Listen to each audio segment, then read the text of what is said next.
السلام علیکم ورحمۃ اللہ وبرکاتہ۔ محترم سامعین، خواتین حضرات، اجالا چاندنی امید اسلامک چینل سے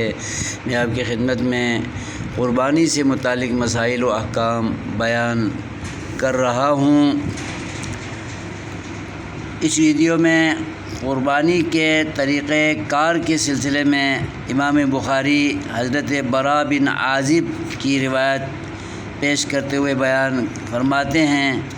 کہ قربانی 10ویں ذو الحجہ کو سب سے پہلے عید کی نماز کی ادائیگی کر کے امام کا خطبہ سننے کے بعد عیدگاہ سے مسلمانوں کو واپس آنا چاہیے، اور پھر سب سے پہلا کام قربانی کرنے کے عمل کو کر گزرنا چاہیے، یعنی قربانی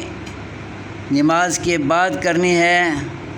نماز سے پہلے نہیں کرنی ہے۔ تو اس سلسلے میں نبی پاک ارشاد فرماتے ہیں، جس نے اس طریقے سے قربانی کی اس نے اسلام کے طریقہ کار کو درست طریقے سے انجام دیا، اور سنت ابراہیمی کو اور سنت محمدی کو، سنت اسلام کو صحیح نہج پر، صحیح ڈگر پر اپنایا، اور جس نے نماز سے پہلے